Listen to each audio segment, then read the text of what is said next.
Hello, everyone. Welcome to the Radiant Black podcast. This is the show where we are going to finally find out what this book is and who is the new Radiant Black. I'm your host, Bash, and I'm joined by my friends and fellow hosts, Radiant Matt, Charlie, and Ali. Guys, how you doing? Can we call it Radiant Eve? It is for us. I mean, we've got to read the book like a week early. We were like luckier than anybody, but yeah, this is it, guys. This is the issue. This is what it's all been building towards, and let's see if Kyle stuck the landing. Yeah, man, I almost kind of lost track of how long we've been waiting for this. Like, it's just been so exciting leading up to this. It all comes down to this. So it's I can't wait to dive into it. It's so many spoilers to talk about. So many things happen. But I just want to say it's so hard when like you build something up for a long time in your head and get those expectations in, and it sticks the landing. I spoiler for that, but yeah, I absolutely loved it. How are you doing, Ali? No, I'm doing great, man. I'm totally with you on that. We've been waiting months for this, so happy Radiant Eve for everybody. Yes. We're finally gonna find out who's the winner, and it was worth the wait. Hell yeah. Yeah. So before we dive into the issue and get into the good old details, all the little things we want to know, we've got some things on the agenda for everyone, starting with the Radiant Black hardcover exclusive. So if you haven't seen, obviously we talked about the FOC for the Radiant Black hardcover. There's an exclusive version of that hardcover. I think they said 150 copies sans, what do you call it? Sans the one they give the creators. I forget what they call it. The comps, sans comp copies. Yeah. So they're all signed by, I think it's Kyle and Marcelo, right? Or is it just Kyle? Yeah. Kyle and Marcelo, and they're numbered. Yeah. So that's awesome, and it has the Goni Montez cover, the helmet cover that is the incentive variant for Radiant Black #1. Yeah, it's the 150. So it's a really, really nice cover. I personally didn't grab it. Yeah, they're going fast. Quick. Holy, maybe I'll grab one day. I have so many copies of the helmet cover, like both foil and not foil, like so many. I have them signed, I have them not signed. I'm just like, it's bad. So I was like, I'll wait. But I did get the normal hardcover, and we got an extra one to give away when it releases. I think November 30 or something like that. It's like towards the end of November when the hardcover is releasing. Yeah, so Kyle's shown off a few photos on the Black Market Narrative newsletter and on the social media. If you haven't seen that, I highly recommend you go check it out. Unfortunately, we were like rushing to do all the 30.5 stuff. I kind of forgot to get those. So you can just go to social media. We've also reposted it several times on the podcast socials. And yeah, guys, super exciting stuff. Next up, Cal 1964. If you guys haven't heard, Cal 1964 was originally 3 issues. It got bumped up to 4 issues, which is fantastic. We got the original team coming back, and we reviewed the first 2. We reviewed the first issue. We're going to review the second one very soon. And yeah, it was fantastic.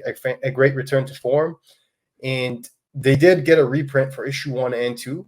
Issue 1 reprint was actually a huge surprise because it came in like this really nice, gorgeous gold foil. I don't have mine right now, but it has been posted on the Discord and on Kyle's social media.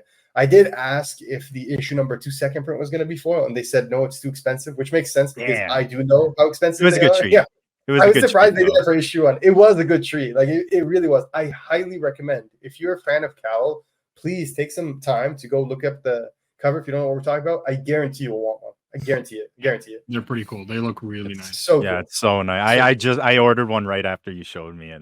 I just posted it on Twitter. But yeah, it's gorgeous. It's like the Firepower one. That's what that really reminds me of, the gold foil of Firepower. Yeah. But yeah, no, it's super exciting. But also something I didn't know is that the Goni Montez cover like is just it's like a slip case over, right? So it has like the original cover underneath.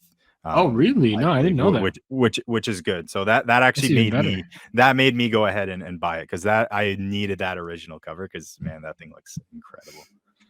Look at this guy right here. Who is this guy? No, I'm just kidding.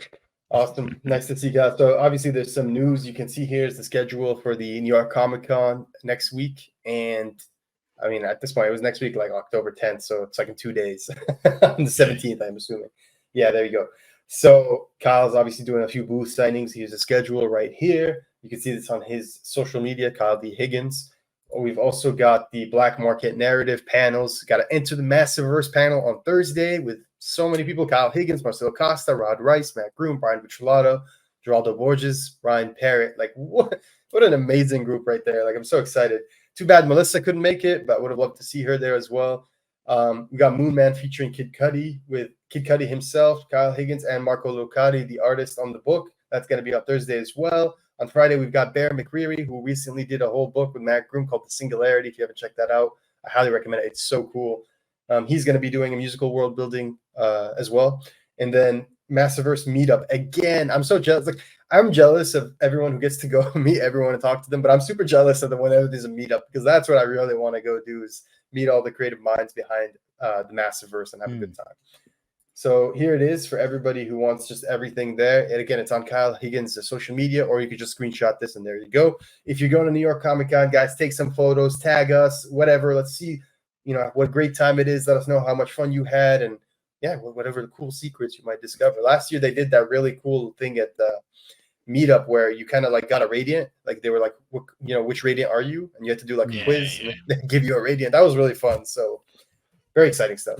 And don't forget about the radiant cardboard cutouts, the life-size ones. Those are pretty cool. Oh, too. yeah. I'm sure they'll be there. I still can't believe that's how we found out about no one the first time. Yeah. I like that Kyle was trolling. Like, if you guys remember, we asked Kyle, who is that? Like, yeah, he's like, oh, it's no one. It's no one. And I'm like, remember, I was like, is he being literal? Like, this is totally a Kyle thing to do. And it was being literal. He's Then the next thing we've got is Free Agents number 4. So very exciting stuff. Radiant Black has had its first formal crossover, a classic crossover done in the Image Comics tradition. So it doesn't really affect the continuity of the book or anything like that. It's just for fun. What Michael said was, I believe Kurt Busiek and Fabiana Cieza or someone like that asked if they could use Radiant Black kind of like a mascot kind of way. And yeah, they were more than happy to let him be used in an issue. It's really exciting because if you guys remember, Kurt Busiek actually did, was it Astro Force or whatever it's called? I forget what it's called, but Astro City, sorry. And there was an Astro City variant very early on. It's actually the first time Radiant Black appeared on a cover that wasn't Massiveverse related. And so it makes sense that he's, getting him in his book. I thought it was very exciting. Personally, I'm not a big fan of Free Agents. I really did try to get into it. I bought the first 4 issues. I just couldn't get into it. If you want to just see the Radiant Black parts of the series, I recommend you just get issue 4. He's in 1 or 2 panels of 2 and 3, just teasing you. But then in 4, he's in most of the issue. He meets Superstar. If you don't know who Superstar is, think Astro City. Superstar, he had his own book a while back. There was a 1-issue Ashcan, and I believe he's in a few other things. That was really wholesome. I really loved that. It was a lot of fun. So Free Agents number 4. If you haven't checked out, it's an Image Comics book, $3.99. Check it out. Radiant Black's on the cover. Just fun stuff. It was really cool seeing someone else draw him as well. And it's just exciting as a fan to see him used elsewhere, getting that, that prominence and love. Yeah. So yeah. It's cool. Yeah, it's cool to see another creator likes the character enough to want him in the book too. Yeah, and it was a very cool cover. Still haven't dove into it completely, but I had to get the cover. Yeah, no, 100%. I got it as well. It's good. I think you'll enjoy it. One of the other few things is, unfortunately, guys, we were supposed to have some huge guests for you today, and we're going to tell you right now who they were or who they were going to be. It's still happening. The only reason we're not doing it today is because with New York Comic Con around the corner, one of them is going to be there, and so he can't make it to today's episode. So surprise, surprise, we were going to have the 2 incredible artistic duo of Marcelo Costa and Eduardo Ferregato on our episode. It's going to be a first for Marcelo Costa on YouTube. If I remember correctly, I don't think he's really done much else, maybe the one time on Kyle's channel, but I don't think he's done much beyond that. So we are obviously elated to have him on. This is still happening. It's just going to happen after New York Comic Con. So we're going to give them some time. Oh, Matt disconnected. He'll be back. We're having some technical difficulties, but it's freaking, what's his name? It's Sheer. Yeah, he's glitching out. Yeah, he is exactly glitching out of existence right now. But yeah, he'll be back. He'll be back. But yeah, no, that's super exciting. They're gonna have. I can't even imagine what they're going to be talking about. Like, I assume they're going to go into spoilers and stuff of Catalyst War. So who knows what's going to come out of that event? But yeah, it'll be nice to get an extra week to digest it too, or however long, and then talk to them about it. Get a lot of their process. And I just want to know their thoughts, because I'm sure, like, on a certain level, they're fans of the story and the characters too. So I just want to get like their opinions and thoughts about everything that happened. Yeah, I want to ask them questions like soccer questions or football. Be like Neymar or Ronaldo. You know, I really want to know. But I'm just curious. But yeah, I'm very excited, guys. Like, we love Eduardo. We've spread democracy together in the fields of hell divers too.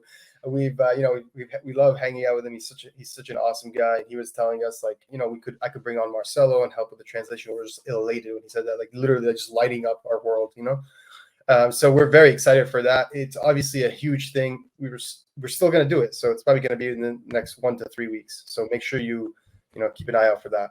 And the other good news, though, is that we heard that Kyle and Joe also might want to come on. So we're reaching out to them to schedule that, and we're hoping to get Kyle and Joe on for another episode. So we're going to have Kyle and Joe, the writing duo, on for an episode, and then we're going to have Marcelo and Eduardo, the artistic duo, on for an episode. It's going to be so fun, picking their brains, talking shop, and all that. Yeah. The last thing is, obviously, because we rescheduled the Marcelo Eduardo. Yep.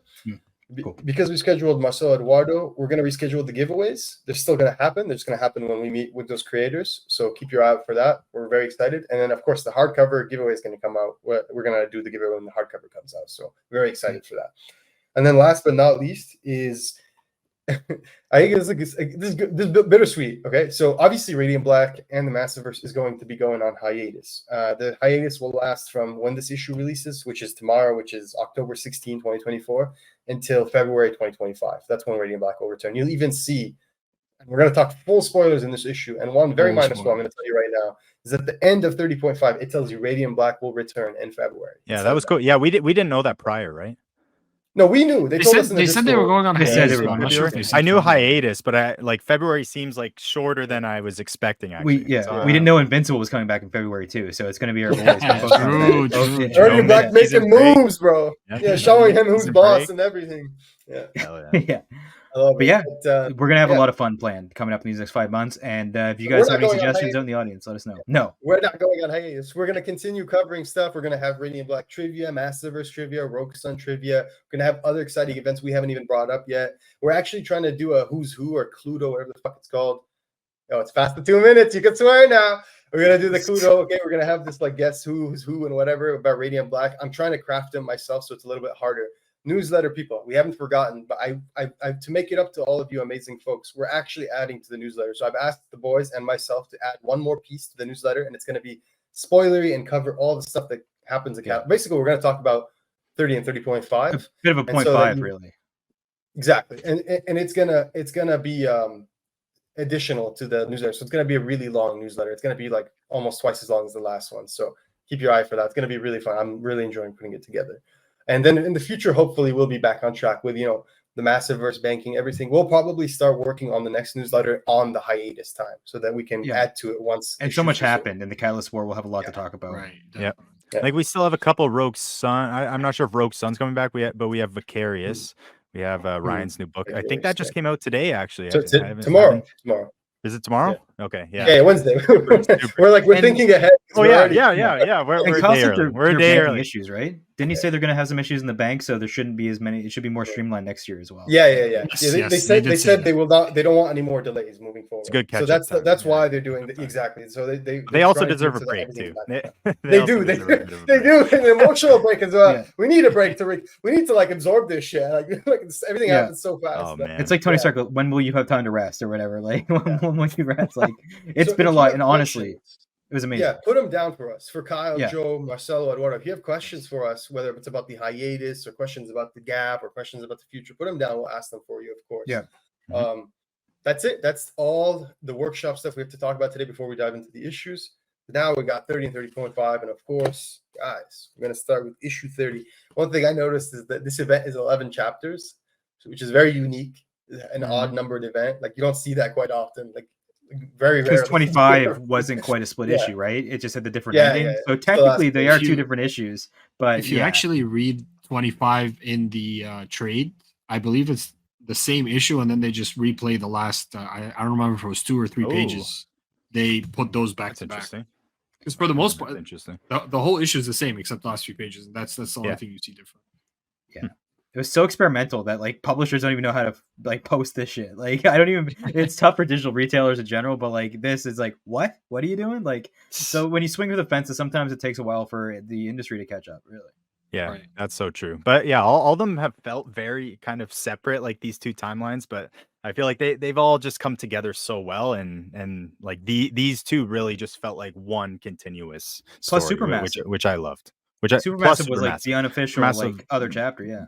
Yes, led perfectly into this. Yeah, no, Mhm. that was great. That was great. But yeah, again, it didn't feel like quite necessary, which I do love, but it adds so much. And then you see some characters come in later, and it makes sense. So yeah, it's cool, very cool. Yeah. So yeah, let's get into the creative team of the issues before we start. 1 second, opening the folder. There we go. Had to take a So yeah, picture I'm of gonna that show for the you. podcast. I'm gonna show you the covers combined. Not even gonna No, it's bother weird because we didn't really like. You don't see a lot of Premiere on the cover, as in like I don't think he's there, right? Because that's I think we all thought Premiere, and This is he's like, cool, oh, but I think I was expecting him to be like the big villain, but I think they swayed away from that in a very clever way too, like to kind of make us like scared of this guy. And that kind former of, Marshall's like, so cool. I'll buy Yeah. every cover he's on. Like Oh, that's one of the man. coolest designs in a series full of them. And if you haven't read Supermassive, that like could be one of his coolest looks too. Like the way Stefano draws him is gorgeous. Yeah. Such a sweet cover. Oh, you muted, Bash. It's covers 30A and 30B combined, without the indicia, of course, without the title. Before we go into the issue, I just want to say we're going to spoil everything, right? So if you haven't read the issue, please pause or stop. Go read the issue. Don't rob yourself after you've read it. Yeah, please don't. Please don't. Please don't. It's worth please it. go read It's it. worth It's it. worth it. It really Blood, is. sweat, and tears were poured really into this, and it's one of the most beautiful comics I've ever had the pleasure of It reading. really is. Go just buy the it. poem alone. I was thinking about how long it took because I looked up the poem. I was like, did he like literally just use a poem? Because that's a Tom King thing to do. And then I realized, no, somebody wrote this poem. Like it's a real poem. Yeah. So I'm like, how long did this guy spend, or these two guys spend writing this poem? Because it's a really good poem. It's fucking beautiful. I might read it at the end. I was kind of tempted to. I was going to mention it before, but like it's beautiful, and no, it was beautiful. And Joe wrote it. It was Joe that wrote it. I got confirmation. Cool. So well done, Joe. That's friggin' beautiful. As someone who writes poetry myself, like it's really freaking good. Yeah. It's cool that Kyle, like how they can work together, and obviously strengthens the book. Like just having both of them being able to, I don't know, write their own stuff, right? Well, his dad, Papa Higgins, taught him that you have to let people help you sometimes when you write issues, and I guess he took that advice and they comes full circle. It just exactly so good. Comes full circle. Papa Higgins has a nice ring to it. I'm just saying. Anyways, I don't know, but no, honestly, I do have to say, like Nathan's dad, like Mr. Burnett, I think it's up there with Uncle Ben as far as best like father figures or I agree 100%. Like honestly, we can talk about that more in the future. Oh yeah, we'll get into it. I agree 100%. So Rainblack issue 30. This is 30A, chapter 10 of the Catalyst War, 10 of 11. Title is Reckoning. Writers Kyle Higgins and Joe Clark. Pencilers Marcelo Costa and Eduardo Farigato. Colorists Raul Angelo and Raul Fernandez. It's good when it's so good. You need two of everything to do it. It's like you needed two in every. Except Becca Carey, of course. She doesn't need any help. No. Becca Carey, letterer, and Michael Vasuto, editor and designer, who, by the way, killed it on the designs for the Radiant Black hardcover. This man put sweat, blood, tears, and love into that hardcover. Make sure you guys thank him. Make sure you guys tag him, annoy him, because he doesn't like praise. Annoy the fuck out of him. Let him know how good his work on that hardcover is and how much we appreciate it. I guarantee it once you get it in your hands. Like we've only seen the pictures, right? Like online, the card share. But I guarantee it's going to be saucy once we get it in our hands. Like all that back matter, just a beautiful finish on the hardcover. Thank you, Michael. Amazing work. I've got special thanks to Ryan Sidoti. Ryan, the MVP. Ryan doing a lot of stuff with the Black Market Narrative Shop website. Ryan helping with the book. Ryan helping us. Thank you so much, Ryan, for helping us. Yeah, big time. Ryan's great. Read this book. Yeah, Ryan's MVP as well. And production artist Wesley Griffith, and this covers by Marcelo Costa. But I think he also worked for someone else on the cover, maybe I'm mistaken. No. Anyway, awesome stuff. So let's dive into the issue. As we said before, we only picked out 2 or 3 pages per issue to show. We could do the cropping thing, but it's so much editing that I decided instead of that, we're just going to pull out 2 or 3 pages from every issue to show, which is less than about 15% of the book. And pretty much everything's a major spoiler as well, too. So like, it's we major, major spoiler. Last warning, guys. We're going to spoil everything. We're going to spoil everything. So if you haven't read we're not doing it to spoil it. We're doing it to discuss a great series that you should purchase. It's a review. Yeah, exactly. All right. Final warning is out of here. Let's go into it. All right, so Radiant Black 30.5, we pick up in Whiting, Indiana. We pick up right where the last issue ended. Where did the last issue ended? Nathan was notified that he, in fact, lost the trials, the Catalyst trials, right? And then he's in this issue, of course, he's looking at Premier, the alien that was occupying the Premier Radiant. It's just like Charlie and the Chocolate Factory, but worse. The stakes are way higher. You didn't win. You didn't bring the ticket at the end. That's pretty much what happened. I love how he's just like, what? I lost his eyes. He has the Spider-Man eyes, like the very emotive eyes. Like, what? Also, like, sorry for the Charlie and the Chocolate Factory spoiler as well. We said we are going to spoil Radiant Black, but not this. Anyways, continue. But no, this is wild. The see premiere. Like this is the stakes. We begin with like, this is the finale. You failed. Here we go. Now we have 2 issues. Do they name this guy? Does he have a name? I don't think they ever named. I don't think we ever got a name. He's just a vessel, right? No. It's kind of irrelevant. Yeah, it's kind of fits. Yeah. I don't think he cares. Cool. He probably did at one point. Exactly. I think that's the point. Really he's just he lost his identity. It doesn't matter. He's no one. sorry. He's one of this guy. We're like trying to make humor, and the first thing this guy says is humor, an imprudent response. Your whole existence has been meaningless. Why should your last moments be any different? Dude, this guy is such a dick. That hit me too, because I joke all the time. Even I stake after this, I'm gonna go tell jokes on stage and shit. Like comedy, I use it too much. But yeah. I think anyone who's listened to the podcast knows that. But yeah, he knows the vessel's like, no comedy. This is over. So he overrides Nathan's like control. Yes. Yeah. Right? Yes. Like he overrides the program. He literally takes over. He literally does the Rena's admin shit. Yeah. Pretty much. Literally takes over. Yeah. I actually took it at like, you think Premiere overrid his control? Or the robot listened. I think the robot. Yeah, the robot. It's just purely the robot, because we find out he's obviously he wants to agree on this deal. Like he accepted the deal, and I think the very funny thing about this whole thing is we were given the terms, or actually Marshall was never really given the terms. Like no one really knows what was going on, which was so funny. But yeah, like the rules seemed one way, but they were completely not what they thought about. It's the same thing when you ever get a new piece of tech. You sign an agreement, you don't read all those 87 pages, you just click accept, and then you got to deal with the consequences. Like that's pretty much Radiant Black. No, you're right. Keep going. Yeah, no, 100%. I just thought that was super cool. Like how programmed he was, and I don't know if any of you guys saw the movie, but the Wild Robot that's in theaters right now.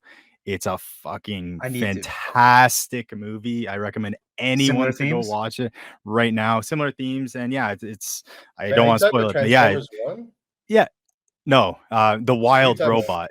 The Wild Robot. It's a DreamWorks movie. It's a DreamWorks movie, and it's about a robot kind of out of its habitants and kind of overcoming its own programming to become more than itself. I've heard the hype. Find a new way. I've heard good things, only good things. And that's kind of the thoughts I had through this. And I thought it was just so good. They're finally kind of just at the head here, and that one page we saw.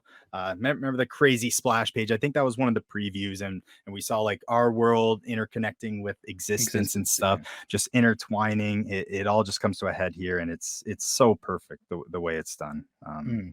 Just loved it. It felt a little bit crazy to me how he didn't just control the robot or like take the radiant out of Nathan. He controlled Nathan too. Like Nathan was shooting blasts at Marshall. Like Nathan. I am the captain now. Yeah, he made cape mode happen. Like Nathan's never gone cape mode, right? Nope. This was I was so happy when he did that. I was like, I couldn't tell. Is that Nathan? He did in existence. He did in existence. 100 That's true. for sure. That's true. 24. Okay. You're right.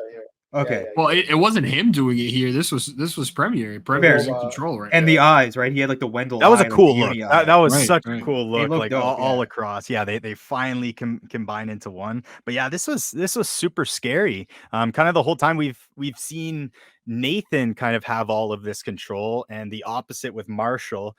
but it very much seems like it's completely different. We'll get to Marshall later and kind of but Nathan what he's mansplained up himself to. into freedom is what he did. Yeah, But he did he used do that. logic. Like I love that though. Like I look, because that adds to the theme of this whole Catalyst War. And we're gonna spoil breaking out of your programming, here, okay? going beyond, and stuff like that. Exactly. It's about change. Like a lot of this arc has been like that's what Catalyst War starts with. It starts with Nathan's dad telling him, "Do you really not believe in your friend?" Like that's a very shallow way to look at life. Like he cites the Plato thing. Like no one really changes; they just change how they look, or whatever. It's just like that. You really believe that? Like that's sad, And that's where like Nathan, young Nathan, of course, this is teenage Nathan. That's when that is such a what do they call it in Marvel? Canon event. That's a canon event, right? Because that's what leads Nathan to go to Marshall to give him the tickets for the No Country for Old Men, and that's what rekindles their friendship, right? So it's this belief that like people can change, and I don't think Nathan fully believes it at this point, but I think he's willing to give it a shot. I think at this point, Nathan is changing the robot because he changed. So he's challenging the people robot. overcome their own program, which is so crazy. Like he really, and it was interesting. These robots were pushing this new way onto everyone. Like, here's this new way. We can do this. But I think the idea was the robots themselves never accepted the new way until this conversation here. Like they were always saying it, but they were never really doing anything about it, really. Some had different views. Like Yellow's pulled him out quickly. It was like, nope, this can't work, right? But like, that's true. Like Nathan's Colossal had hope, but when the challenge failed, it's like, we're gonna die. Like, do I want to die right now? He accepted the terms. He accepted the terms. He thought it was the old way. But I think that was leading into the new way. Like losing this challenge and having to overcome his own programming. It was really, just incredible. Yeah, so it's good. Like Image Comics is kind of the new way too of doing comics in a way too. It really embodies Image in a lot of ways. Like, hey, why don't we? This is so meta, you guys. No, but I mean, no, you're right. You're right. It all I agree. Listen, I'm not disagreeing with you. No, I know you're on the right path. It is a reach, but it kind of is the new way of doing things. Look at Image. Look at what's popular. Like The Walking Dead was fucking massive. Invincible, like Radiant Black is going to be it's massive now, and it's going to be huge. I feel like there's a big future for this series, either on the big screen or on streaming. Like Radiant, like everyone knows. Like there's so many videos out there saying Radiant Black deserves the Invincible treatment. Something we've been saying for literally years. Do you guys remember when we did the poster, the podcast? Podcast banner that was Radiant Black and Invincible when we mistakenly thought that it was all the shared universe of the Image. I still think that's so cool, even if they never share it. Like that's fine, but it's so cool to have that synchronicity in some ways. Like it really is cool. And I don't think we'll get a movie. Kyle will just film like an AR experience in real life in Chicago, and you have to go to Chicago to do it. That's what I think will happen. I think for me personally, like I have like having been in this reading comics for so long, being part of the option news and everything in terms of like being aware of it. Like I know how long this shit takes. Like look at Scott Snyder and Witches. That shit's been optioned for so long. Look at Invincible.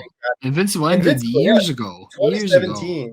And Kirkman's been massive for like a decade. Like you think anything he wants to put on TV, they put on TV. Is the comic book golden child in terms of Hollywood. Like he is the proven guy. That's why Hasbro was like, "Oh, you want Transformers? You want Transformers, baby?" And then he was like, "Oh, I'm giving Optimus Prime the fusion cannon." You know, in a year, Hasbro's gonna sell that figure out. They're gonna release an Optimus Prime with a fusion cannon, and that shit's gonna be wiped out. It's gonna be overpriced. It's gonna be like the Studio Series 86 Optimus Prime that just came out, and it's already like $200. It's crazy. It's gonna be like that. I'm calling you right now. Speaking of Transformers, you heard it here. Our boys are transformed in this book. And we got to get back to Radiant Black because we'll be talking about it forever. We do. This was big, right? The challenge is we're in like the first couple pages of it right now. This was big. Nathan goes AWOL, right? We've never seen Nathan this uncontrolled. He refers to him as Radiant Vessel Soul 3, and I'm assuming Soul refers to like the galaxy and whatever. Earth, 3. So that means he's the third user. So that means there was one user before Marshall and Nathan. I think it's Soul 3. Like Core. There's Core. What? Oh, I think it's Soul 3, like Soul, and then he says Radiant Vessel Soul 3. And that's Soul That's true. Yeah, I think either way it worked. Like either way makes sense. It could be Soul 3 as in Earth. Like if it's the third, I feel like it's like Neo user in the Matrix. There's been multiple ones. Right. We know Core had the Radiant. Yeah, that's what I'm saying. Maybe they're referring to him. Yeah. Yeah. We know just these are not the first times people have had the ratings. They've been around for a long time. He says delete obsolete components. Did you guys take it to mean like the personality like file he has on him or something? Because it's just like because I think just Nathan's like not existence but willpower. Or like soul or whatever. Be like the Ring taking over for Green Lantern. Be kind of like that. Just like the Ring just takes over. I'd like to think he can kind of feel Nathan inside fighting back, like he can feel him through existence, and maybe like the Venom symbiote, like trapping the person inside. Like I've also seen that happening before, where like you just use the human being, like it's more like literally like someone wearing you, kind of. Also, more New Way stuff. It's kind of like Kyle busting his ass for Power Rangers, and then going like, actually, I'm going to leave and do the New Way, and actually like, pump these out, write an ambitious story, and make the money I deserve on a property that I'm like boosting and like, you know what I mean, like putting on the map or making better. So I don't know. There's that too, and the Nathan stuff is wild. The designs on the Radiants, like I think Radiant Black is one of the coolest characters in comics. I don't think there's any debating it. Agreed. Oh yeah, no, 100%. We get finally God mode. Obviously, this is under the influence of the user being overridden, and that's where we go back to Chicago, Illinois. Now we're with Kieran. Kieran's talking to Sheila, someone at the headquarters, where they're detecting sudden movement. Except the sudden movement is weird because they're leaving. So she's detecting that the entire fleet of robot ships that's up in the space is now leaving like the immediate space area, which is particularly interesting because that's an oh shit moment, obviously, because now because everything's going to get destroyed, probably, right? Yeah, like, that's I took that as they don't want any of their ships to get destroyed. They want to get out of there. They have enough firepower. You're thinking like, how is he going to do this, right? Like, because we're all thinking like, okay, the backup is gone, and that's where I'm like, something big is going to happen, and that's what happens. In the next page, you see God mode under the influence of mind-controlled Radiant Black, which is Nathan is inside the suit, but he's not in control. Now it takes up to the sky, full like jet stream kind of behind him. It's really cool. That's when we bounce back to to Marshall and Eva. Marshall sees Eva, he hugs her. she's still got like ever here personal space. Like buddy. Well, she doesn't know what happened on the other Earth. Yeah, it's true. So he says, damn, Wendell's dead and everything's falling apart. And she's like, he still might be in there. And when she says in there, she means the donut shop. And that's where they end up going. Then you get this gorgeous page, which I'm not going to show just yet. You get this gorgeous page of them in the donut shop. It's kind of reminiscent of some of the other pages we've seen in the last issue. Just shit's everywhere. It's so C2E2 cool. Next year. Let's rent out this donut shop and like have a party. Let's. Also reminded me of that the existence page where they're kind of 100%. Like walking through the big. Yes.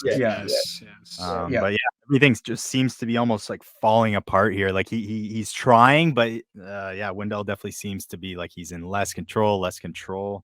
But he's trying to keep everything together until the time comes.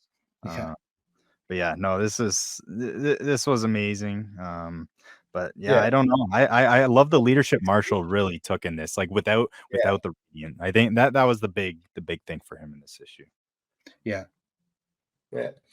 And so then we go back to Nathan with Premier. And he's standing, and we're kind of getting a back and forth. So we're seeing Nathan in the real world and what's happening around him, and then we're seeing Nathan in existence attempting to reason with his Colossal.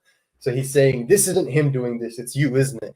And he says, I know you hear me. And that's when the Colossal says, our path was always unlikely, risk. I now understand new data. Success was never an option. This has always been the way. But this is the really cool moment where Nathan actually surprises me, and he says, bullshit, there is another way. You sold us on it. And he says, which is a very Marshall move. Like they both kind of took on a lot of each other's personalities going through this. So that is very true. There's a battle inward, and the battle is it's more of a pathos battle of Nathan trying to sway Colossal, but in the outside, Premier has armed the Radiant, and he's doing this massive like flush black hole move, which I have a picture of here, and I'm going to show you. He's literally sucking in the entire planet because they want to basically flush it. Just look at that. Dude, that is so cool. When I saw this page, my jaw dropped. I was like, damn. Yeah. Really seems like this is the kill switch. This is the kill switch for sure. I just want to say, someone posted on Reddit, they were like, who do you think would win, Radiant Black or Invincible? And most of the answers were like, Invincible would beat his ass. And I'm like, guys, we've seen like two noobs, like, fucking around with these Radiants. Nobody who actually knows how to use it. Nobody. It's like Yeah. Rogue Sun. Like Dylan is a good Rogue Sun, but he doesn't even know how to conjure the swords yet. Of course, Invincible's gonna beat his ass. But I'm telling you, someone who knows how to use the Radiant, you still think Invincible's just gonna beat his ass? Dude, look at this. Look at this, dude. I think you need the tech. You need that tech to beat them, right? Yeah. And the tech that they used, it really justified those like teen issues where they focused a lot on the tech, and it, you know, it really everything all did come together. It was really well done. Yeah, 100%. No, this is a crazy like exploration of his powers. This is definitely the most powerful we've seen Radiant Black. Forget Marshall, Nathan. This is. I don't know if this is the ceiling, but it's definitely getting. I don't know. Well, I feel like he was stronger with when he had the other 4 Radiants, like the Marshall version in the other issue. But like this is up there for me. This is up there for sure. I think this is us seeing some of the higher potential of what an individual Radiant can do, and in this case, of course, it's Radiant Black. And I'm not going to mention how just yet because we want to get there, but you will see that potential in 2 other characters, 2 other Radiants as well later on in different manifestations. Honestly, I would say we've already seen that with Wendell. With whatever Wendell's doing, I think this is him exploring the upper limits of his power. Yeah. And later on, what happens? Yeah. I love Marshall eating the donut as he's talking and like doing battle strategy and stuff. Like that was so ridiculous. But like, guys, let's appreciate the gorgeous art on the splash page. Just incredible stuff, man. Like, holy shit, man. Like, no, the art was amazing. Wow. Like, you can't pick apart anything. Flawless. Cool ass page. Gorgeous. And yeah, did you guys take it as like if he kept going, like if he never broke through, he would have just sucked in the whole planet kind of thing? Yeah. I think that's kind of the idea. He's gonna flush it, bro. He's gonna flush it. He's making a black hole. He's making a black hole. Do you know how like Wendell's like Colossal came just sucked his ass in? They're doing this, but on a planetary scale. They're just like, we're just gonna take it all the way.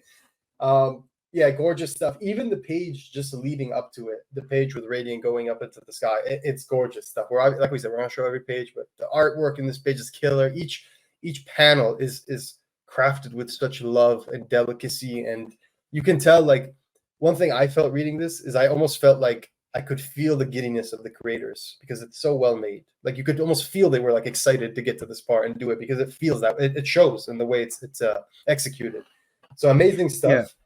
Also, I like how Nathan stands up for himself, like with the JJ stuff and getting screwed over by his buddy there at the red. Like he never really did stand up and be like, "Hey, you guys, like you fucked me on this." Like you know what I mean? Like this was my thing and you took it. Like the Radiant, he almost lost that too, right? And I mean, granted, we'll see what happens later on, but he does say like, "Hey, this is me. This is my destiny. Like I'm gonna risk my life right here. I'm gonna risk it all." And that face that he makes later on, that gorgeous, like we're not gonna show because it's like insane, but. The face he makes is very Marshall-y. He kind of looks like Marshall, and I'm liking it now probably in the video. But I feel like conversations in the past have been kind of like, when someone goes like, "Why is this Jane Foster? Like, why is she worthy?" And I think some of my question earlier on was like, "Why is Nathan worthy of the Radiant?" Like he's shown he can be a good hero, but not to the level that Marshall is. And Marshall is impulsive, but he gets shit done. But then we see in this issue, like this is the heroism I think we really want to see from Nathan. It's not just the Peter Parker, like Parker luck aspect of it, but it's him really taking matters into his own hands and in a very noble way. You know what I mean? Like in a very, like I'm impressed. Like this is Nathan at his finest, at his core, and nice to see it shine out and not just be internalized. Because I felt like often in the past he would struggle with those internalizations. Like, should I say this? Should I act upon this? Like like should I be Radiant Black? But here it's like, no, I am Radiant Black. Like I am gonna do this. And it takes courage to stand up to the Colossal because he doesn't like these are forces beyond their comprehension. So it's a big moment for Nathan. And we go back to Wisconsin and we see Core and Marshall, he's eating the donut there. Yes. I mean, listen, if you're at the donut shop, you might as well grab a donut. You're just floating in the air, right? You just grab a couple, and it's free. Grab a couple. And we didn't get a metaphor about like a donut without like the whole. That was great. Yeah, so we see Core has his own plan. Marshall's trying to understand what he's doing, and Core's I don't know if it's as much of a plan, bro. He was just trying to leave. He was like, "Screw this, we're lost. Everything's done." He really did not have a great plan. Yeah, he was no strings attached. He's tried this before, though, right? He's seen attempts on this, and he's seen the failure, so he knows to move on. Core's like, "I've seen this shit before. I've lived through this. Like he did it before. I took this as like kind of like maybe how he took the Radiance in the first place. Like he did this. He killed Premier. He took the Radiance, and then he got off. That's probably why he thinks so little of humans. He's probably looking for a species that can actually carry forward the new way, and not like some like pathetic ass humans who. How'd they not kill him? That's true. If he assassinated a vessel, you'd think he'd be dead, not in prison. You'd think they would just execute. Oh, we're gonna see that addressed later on. I think that's what I think because he was on the run. That's how we see him in. He's running away from them. When we see him in the first trade, he's on the ship. He's literally running away. That's why they're coming after him. They're coming to like fry his ass. You know what I'm saying? Yeah. So he's literally a fugitive. He's literally a fugitive, like literally. So yeah, he says, "What are you doing? Leaving?" And he says, "Nothing we can do. I've done it before. It doesn't matter now." And that's where Marshall really steps up. So it's interesting. We see that two of the guys outside of their element step up. Marshall is usually more, I guess, more decisive when he's in the suit or in the Radiant, and then Nathan's more decisive as Nathan. But now we're seeing them outside of their elements being decisive, and Marshall's like, "No, like we can't do this. Maybe I have the plan. What, you've got it?" And he says, "Shut up, I don't know." And then he's like, "That's not no. Lay it on me." I love it. I love his response. Like Marshall, like that face where he's like, "Oh," it's like, "Oh, you got it. So now they're formulating a plan, Marshall and Core. And we go back on the next page and we see that unfortunately things at the Radiant end aren't working out still. The I guess what do we call the accretion of Earth at this point is progressing, and the discussion between Colossal and Nathan is ongoing. But I do love what Nathan says. He says, "Fuck the programming, fuck your agreement, fuck all of this. You lost, so what?" And then he says, "My agreement." So the Colossal does have honor to him. But I think that's where Nathan realized, okay, that might be my in, because he says your agreement was with a tyrant who made us play a game. Let's flip the table. I don't care if it makes us cheaters. And then he says, "We will die permanent." And then he says, "Probably, but it sounds like I'm going to die anyway. So why don't we go die fighting? What's your excuse?" At this point, you can see that Nathan has persuaded the Colossal, which is huge. And that's emblematic of the change we were talking about of these characters. And we see this not only displayed, we see this actualized in the fact that the black hole is gone and he just falls down. So he regains control of the Radiant. And one thing I do want to point out is that he's not mind controlled anymore, but God mode is still enabled. Yes. So he's still keeping it going. Yeah. I think the comparison, and he got his eyes back too. It's not just the. Yes, he did get his eyes back. But I like the comparison too between Core and Marshall's conversation versus the robot and Nathan, right? Like Core, he's ready to give up, throwing the towel, just ready to give up kind of to the old way, quote unquote. But Marshall. That's genius. Yeah, I'm glad you pointed that out. And this is such a good, like, this is such a great thing too, because Marshall, this version of Marshall, we can't forget, has seen what could happen in his world. He saw his Marshall destroy everything. He saw like a world kind of just get demolished. So I think at this point he will just do anything by any means necessary to do it. And I actually do believe if it ended up in the same circumstance, he wouldn't end up turning to the dark side, which he actually, well, we'll talk about it later. I don't know if he actually does completely. But yeah, I think this Marshall just has a huge chip on his shoulder and has just learned so much from Nathan, but also from himself and the evil version wanting to give this version another chance. So yeah, this is so good. But yeah, this other Earth is getting almost as demolished as Marshall's Earth. I wouldn't say as quite, but it's not doing so well. Good thing, really good thing Nathan broke out of it when he did, because could have been a doozy. Looks like about like a quarter of Chicago could be demolished though, which is never a good thing. I would say a good size of Chicago is already gone. It's gonna take some time to rebuild that, but as soon as he gets his powers back, he says no more tests. It looks like Premier tries to kind of reconnect or regain control of the Colossus. And then we get two amazing, gorgeous pages of the both of them going at it. Yeah. And it's nice to kind of see Nathan go full cape mode. Yeah. No pulling your punches. He's going in for the kill at this point. He's kind of got like electricity like going down his arms and stuff. Like I don't know. Yeah, we may have seen Marshall like that, but yeah, no. This is definitely the highest Nathan has ever gotten his power. Yeah. But I took a look at this, and like just like we saw that one spread page turn into animation in Invincible, like I'm ready to see this page turn into like a 5-minute action sequence. You know, like, just with these couple shots, like.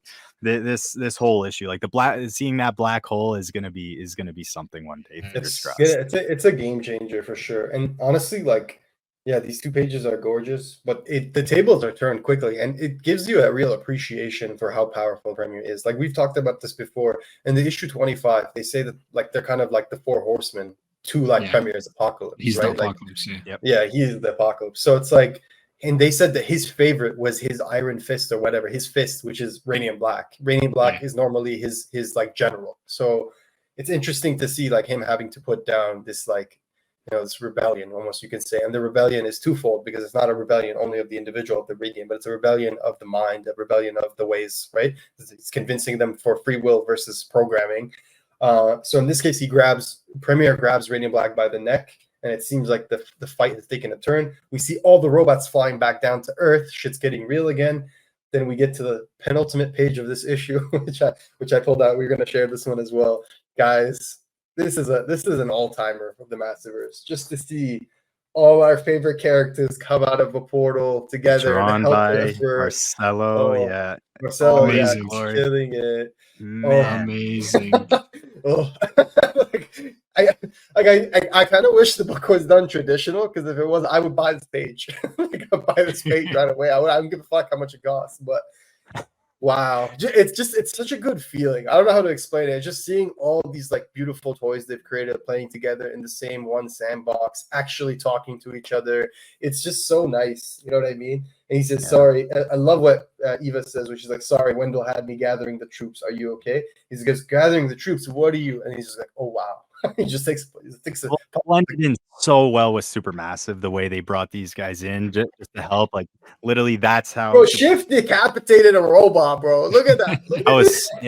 Rogue Sun too, right down the middle. Yeah. It's nice seeing Shift in this team again, man. I don't know. He's growing on me. He was always one of my favorite villains, but he's becoming one of my favorite characters for sure. He didn't get too much to shine in this issue, but it was good to see all. I actually think I'm gonna kind of go ahead a little bit here, but we see all the extra Massiveverse characters more in the finale issue, and they give them they each have kind of their moment. They say a couple of lines, but they have a moment each, and I like that. They gave each of them kind of like love and care, because we love all these characters. Like Radiant Black might be at least our favorite character, the one that brought us into this universe, but we really do appreciate the whole thing, and it's so amazing to see everything come together. And it's kind of bittersweet, because it is an ending in some way of at least this era or part of Radiant Black. So it's nice to see everyone kind of coming together. It is. And we were comparing this to like Invincible War originally. So that's people naturally drawing the comparisons. Invincible War, we saw all the image people. But for me personally, I actually think this is better. Like not the event. I think because they have kind of like a stake in it, right? They're all like in Invincible War. They kind of showed up. We've never seen Spawn before at that point. Exactly, we might have seen Savage Dragon, but like these characters have been with them for years. Like you said, they have connections to each other, like real emotional connections beyond just like being in the same universe. They all know each other, and that's something that we'll see even in the next issue when Eva goes like, when Inferno Red, when Cassie turns to Radiant Black, she's like, "Oh hi, I don't think we met. I met someone else when they were Radiant Black last time." I was like, "That's so cool." Like she even remembers. So there's things like that, little things. But what a page! Just like the smile on my face opening to this page. Like I had a feeling it was coming. Like I never knew for certain. Like I really didn't. But like after last issue, we obviously knew. That this was coming, because in Supermassive they do have like a little crossover, obviously, right? Supermassive. But they tease that they're going to be the cavalry coming in the next issue. So to see them actually together, and this is a key issue, because this is the first time that these characters have appeared in the Radiant Black title, in the actual story. They've never appeared in the Radiant Black title before. They've only appeared in Supermassive. So this is the first time these characters appear in the Radiant Black title together. So that's a key issue. Such a cool moment. That's for Sheila. What'd you think of these cameos in here? Not even cameos, appearances. No, this was awesome, right? This felt like all coming together. It felt like an Avengers movie. Like I watched a movie after I read this book. Like it was epic and it earned it. And apparently TJ from the Invincible podcast said the same thing in their group chat talking about it. He had the same kind of feel. It felt like an Avengers movie. It was epic, right? Like this is like New York battling the Chitauri or whatever, right? It's amazing. And we thought this would happen. I don't know. You guys probably mentioned when I was gone, but like, yeah, this is what we thought. We were like, Dead Lucky. How do you have a robot invasion and not bring in Dead Lucky? You know, like it felt fitting and it felt earned. Like so much of this issue and the following issue. Yeah, I agree. I agree. Actually, I want to highlight that. I agree so much that it felt earned because we really didn't know. Like we said, like aside from Supermassive, when we got the final confirmation, we really didn't know if this was going to happen. And to make it feel earned, to make it feel like it's needed. It's not just like just bringing them in just to throw all the same toys together, but they need the help. It's such a cool way. So really props to everyone. Also, Savage Dragon's kind of a dick for sitting this out. Like, I don't know. Like, that's not cool. Okay, I just had a question. You guys think Kyle wrote the dialogue for the Kyle and Joe wrote the dialogue for the characters, or do you think they got the creators to write the dialogue when they do talk? Because they have very brief moments that they do. They're not credited in issue 30.5. So, I mean, listen, we know they're all kind of talking to each other, and there is a lot of collaboration that goes into all Massiveverse titles. Like we've known Ryan even ran some Rogues on stuff by Kyle. So I can imagine they at least had a say or were shown what the lines would be before they decided on it. Eva doesn't feel like I didn't think about that. Eva doesn't talk with that much like teen speak or like young kind of like slang this issue. So like I wouldn't be shocked if they didn't have like Strawberry or Melissa but I still felt the characters felt authentic to themselves and stuff like that. But yeah, I wouldn't be shocked if we didn't get like dialogue bounced off of the OG like creators. That would be very, very cool though. I'll definitely double check when we go in this next issue. But I feel like Ryan, especially, like you can tell when he writes a dialogue for Rogue Son. Yeah, like it's pretty recognizable. There's like a snarkiness to Dylan, it's it's unmistakable. Yeah. So that was the penultimate page we showed with the whole team. The final page, which we're not going to show, is Eva turns to the gang and she says, guys, I think we've literally got a bigger problem. And you see the massive colossal of Premier just come out of his chest and literally try to curb stomp them. And that's where the issue ends. That's one hell of a cliffhanger, by the way. It's like, yes, I was like, immediately, I got to read the next issue. Like, when I read these issues, I don't know what you guys did, but when I read this issue, I literally carved out time because I was like, I knew I'm going to have to read both right away. Like, I cannot read one and then you have to. Did any of you guys, I heard someone else, I heard one person, I can't remember who it was from our community. We have like a radiantblack community, it's not officially like our community. We're all a part of it. Everybody who loves radiantblack and the Massiveverse talks online, everything. And one of the guys on Twitter, one of the people who are part of the Massiveverse, what we call influencer program, who get the copies early and they talk about the book and everything. They talked about how they could not wait to find out who the winner was, so they just read the 30.5. That's insane. Oh no! I didn't do that. It took everything for me not to do that, but I didn't do that. I did not peek. That's like taking a bite out of a wedding cake before you cut it. Like what is that? Exactly. Anyways. I understand though, like the eagerness, I got the issues when I was like at work, and like a 15-minute break ain't going to cut it to experience this shit. So like, I waited till I got home and I read the hell out of it. And I said it on Twitter, but like, I'm going through some shit in my personal life. I was going through a breakup, but like this temporarily nullified my like misery and like really actually like I needed the hell out of this. And even though the book got delayed, it came at the perfect time and came at a good point. Nice. Yeah, it was beautiful. I came when I needed it. That's an endorsement, Kyle. You can put that on the back of the book. I was saying that too, right? It's so good. It healed my breakup blues. Like, literally, so good. We're still miserable, but no, it was that good that I forgot about my misery, and I'm legitimately tempted to just like give my ex-girlfriend Radiant Black back. People can change, like no, she's lovely, and don't be a JJ, No, the last one was JJ Jason. Anyways, the next issue, guys, 30.5. Here we go. Again, we're going to do the same deal, but we're just going to show you the creators. Of course, the same creative team will go through it really fast. Same title, Reckoning. Kyle Higgins, Stroke Clark writers. Marcelo Costa, Eduardo Fargato are the artistic duo on this team. Pencilers. We've got colorists, Raul Angelo and Rod Fernandez. Amazing stuff from these two. I'd love to see them on the book. And we've got letter Rebecca Carey with editor Michael Basuto, editor-designer Michael Basuto. Special thanks to Ryan Sidoti, the MVP, and production artist Wesley Griffiths. So That's the 30.5 grew the same exactly as the as the last issue. I don't know why I went through it again. I mean, never doesn't hurt to be thorough. So 30.5, guys, the end of the Cattle Sword, the finale, part 11. Okay, let's go into this. This was, by the way, this was 6 pages longer than the last issue at no extra expense. 6 pages longer at no extra expense. Jesus. This was Marvel. They would charge $2 more. But this is the new way where Image hooks you up and you have to buy the book. Anyways, we have Wendell in the donut shop. Yes. And do not let that fool you. He's still with us. That face is like the most tormented face that he has. I feel bad for this guy. Yes. He's been like trauma. He hasn't caught a break in a long time. Exactly. Yeah. He's just been suffering, man. This guy just suffers. You know? I imagine this is Basuto in Australia trying to make like 6,000 Massiveverse titles release on time. This is like Basuto responding to all the pings. He's literally like this. Basuto's just talking to someone and he's talking to Kyle at the same time. Kyle thinks he's talking to him, but he's really already had this conversation. You know, like yeah. It's all sick. Oh my God. I came, like within one issue, like last issue, we saw it falling apart, but this issue, we literally see stuff on fire, like everything's burning. Like it was such a cool page. Guess we weren't like, the cool thing is no one knew Wendell's plan. Like he's kind of just doing, like, sacrificing himself, like really not telling anyone what's going on. He's trying to find the exact timeline where this works without revealing anything or tripping any wires. But he's sacrificing everything, right? Which is just so big. But yeah, no, it was sad to see him in this agony, you know. Anya throwing the casual Polish in I will say Chicago. I did not expect to see Doppler in this at all.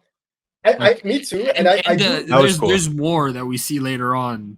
I was not expecting to see any of them, and the fact that they played such a critical it gives you that all hands on deck, like where it's like even just the gang is not enough. Like we need everybody on this. There's a reason we introduced them in those last issues, using the tech and using their own tech against them, right? These people, this regime with these powerful tools that they use in the most like oppressive way, but then everyone in this ragtag group kind of uses their own weaponry against them, basically in a way just for freedom and just to get their own salvation. I think also in that brief moment, because we see like Anya, like Doppler doing some things, like helping some Polish people out in Chicago, apparently from robots, and then because like they're just randomly speaking Polish in the middle of Chicago. I guess that just gives you more insights into what kind of person she is. She's probably Polish, right? But they say Marshall and Core just appear out of nowhere. Marshall with this like pimped out like radiant like weapon. It's really cool. It's like some like super high tech weapon. He's Cable now. 001 tech. Yeah, exactly. And so I think this moment, it's very subtle, but I think Doppler gets a new appreciation for Marshall. Okay, let me explain why. So she says Marshall, and she's shocked. There's question mark, exclamation mark that emphasizes shock, right? She says, Marshall, how did you find me? And then this is where 001 says, that sonic resonator belongs to me. I can still triangulate its location, even if you've mutilated it beyond recognition. And then he says, okay, this is getting off on the wrong foot. We need, long story short story, we need your sound thing. We've got a weapon, and I mean a bunch of weapons. We think we have a way to win. I think in this moment, this is my headcanon. I think in this moment, Anya realizes that they could have tracked her at any moment. And she thinks, maybe I'm wrong about these people. I really do. I think there's a moment where she's like, man, they could have fucked me up at any point, knowing like they could have tracked me down, but they didn't. He really did mean it when he gave me a chance. And I think that's what she realizes. He was the one who let her go early, right? When he called her with the bag of money. Yeah, I think it was Marshall. Yeah. And he always had a soft spot.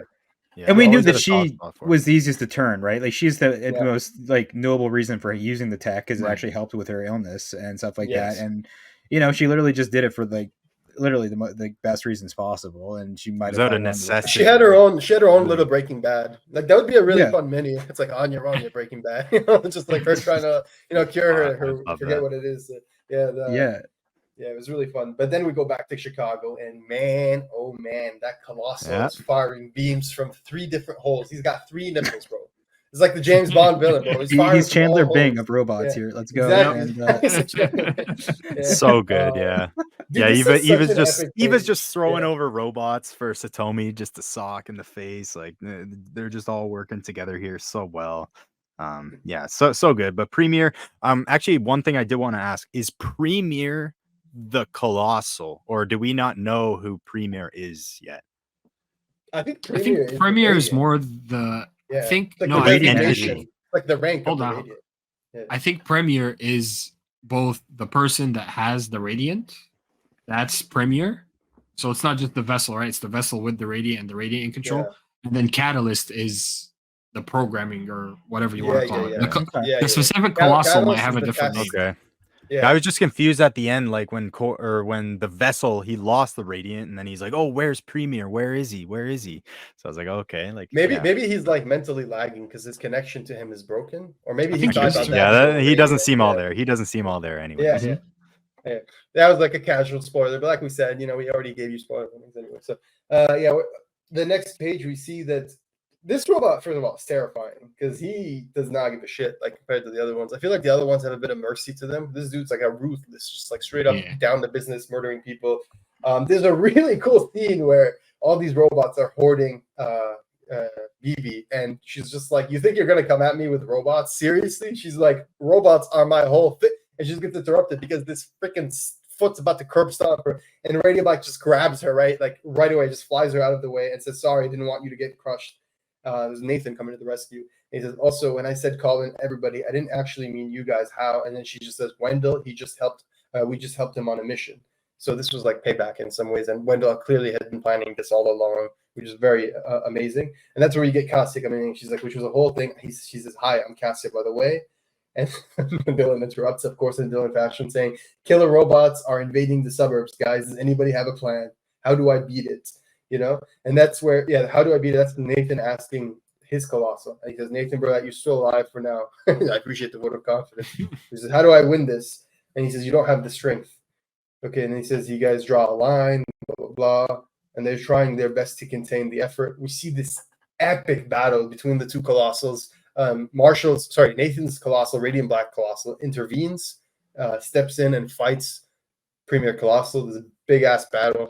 I feel like we all knew.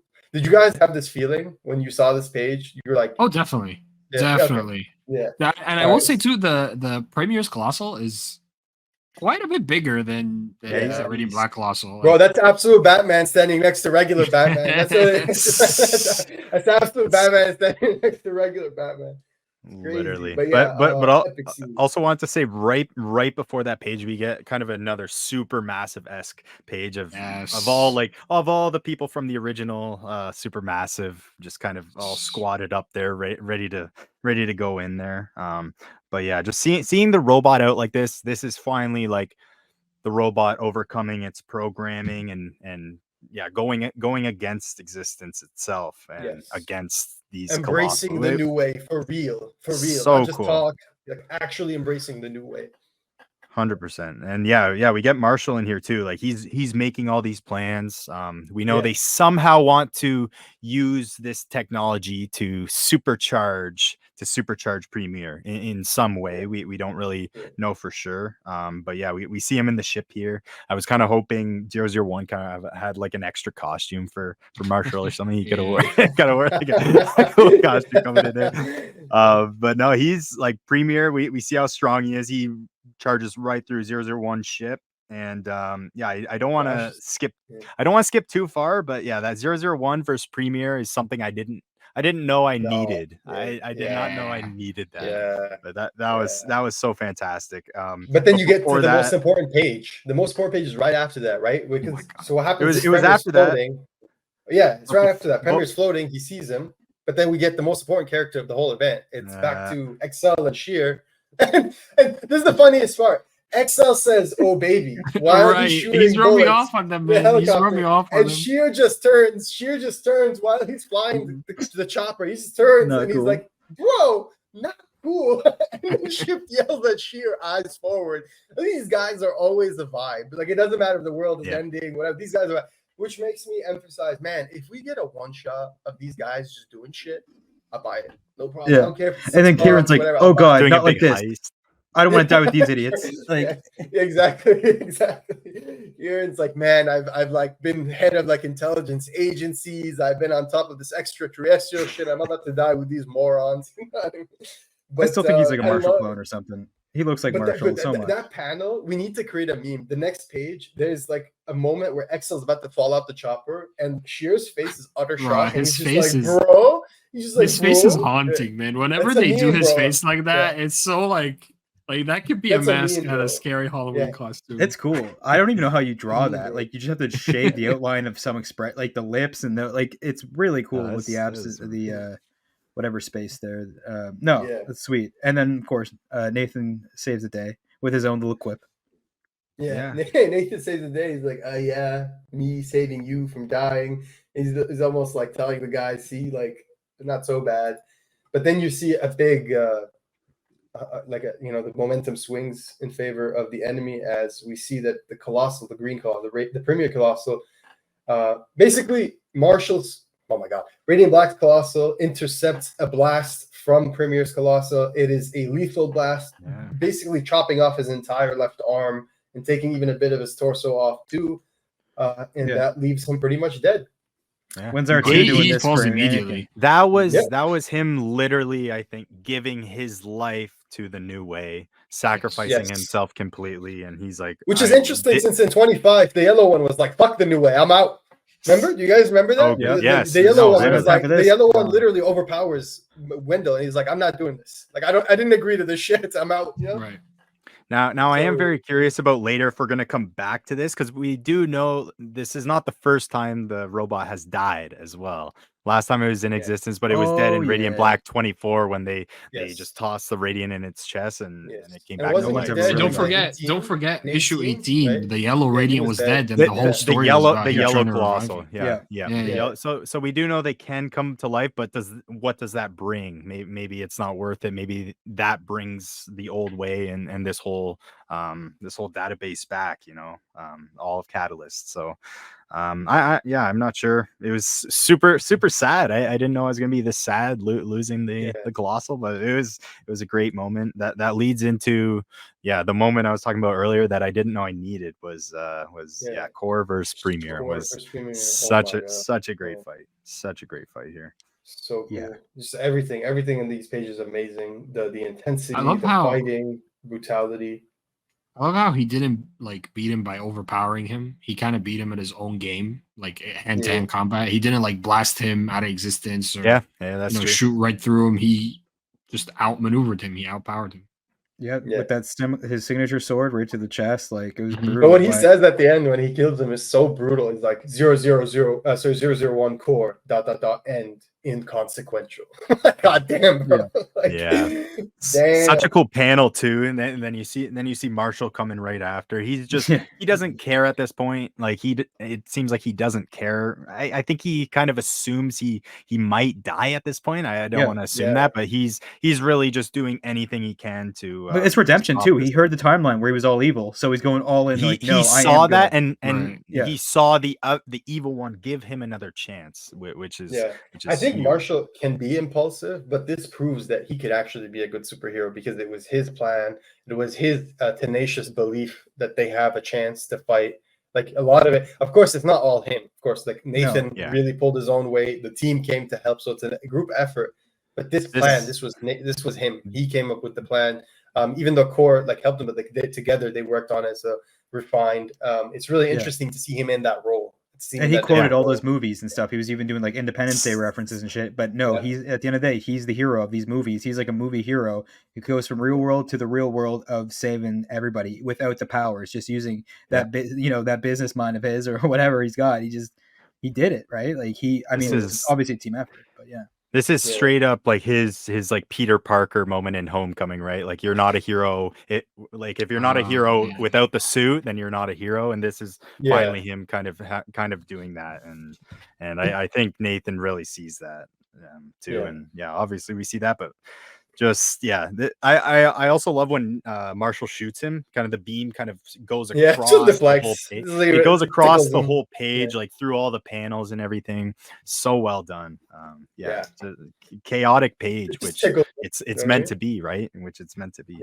And then we see in the next page, Nathan comes in with the clutch punch to the face. You could feel that punch. That's he's charging it up as he's flying there. You know what I'm saying? Yeah. It took me back to issue 4. Just that charging versus Radiant Red. I don't know what it was. So good here. But we see you get a big Marshall. Moment. No, before that, big moment. What's up? You see Radiant Red and Pink finally go God mode in their own way. So God. Yeah, we haven't seen Red go God mode. Red's just armor from X-Men, just basically. Hulkbuster. Pretty much armor. Yeah. But it's really cool. It looks sick. Yeah. Pink just turns into like pure energy. Eh? I think we saw like Pink. I think we saw she looks like very briefly. She looks like Johnny Thunder's Thunderbolt. You know what I'm saying? Like like Jakeem Thunder. I guess Jakeem Thunder in the modern age. Yeah. She looks like his 100%. Thunderbolts. Yeah. I love it. Like I mean that in a good way. Yeah. It's so fitting that Satomi beats the piss out of this robot though. Like Satomi is like the heavy, and it's nice to see her finally get to, do the Hulk smash. The panel overload on that page is such a genius composition. Like whoever decided whether it's Eduardo or Marcelo or both. So the first half of the page is just the robot getting bitch smacked, right? Like Premier's Colossal getting his ass beat by overpowered Satomi, like God mode Satomi. But then you have like 1, 2, 3, 4, 5, 6, 7, 8 panels actually, because one's sliced in half under it, and this like really adds to the frenetic pace of it. So 100%. It makes it feel like you are in the middle 100%. Of the battle because shit's happening so fast. That's genius. That's really and then that charge up. Yeah. Oh, sorry. That charge up too. I think it was very much multitasking too, because obviously they have to take this robot down, but at the same time they're using all this technology as we've seen in the first couple issues. Shift trying to steal the energy from Radiant Black.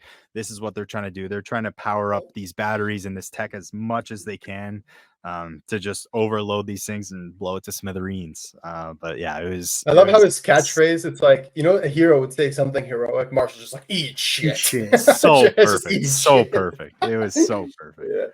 Brent for saying like you wouldn't have that in a movie. It wouldn't be PG. If it wouldn't, he said fuck twice. So there's your F-bomb right there for your PG-13 movie. This had to be rated R. So I don't know how this movie. This is the explosion that ensues from his device, from the device that I think they got all the technology 001 tech. They used Premiere to supercharge the technology. It's awe-inspiring. It's kind of like a reverse black hole, right? Where it just like blows things away. The opposite of what we've seen with Radiant Black. It just They ended up stealing the battery from the ship. EMP? Yeah, I got the feeling it's like a super massive EMP. That's what I like. It's a shutdown. Radiant EMP.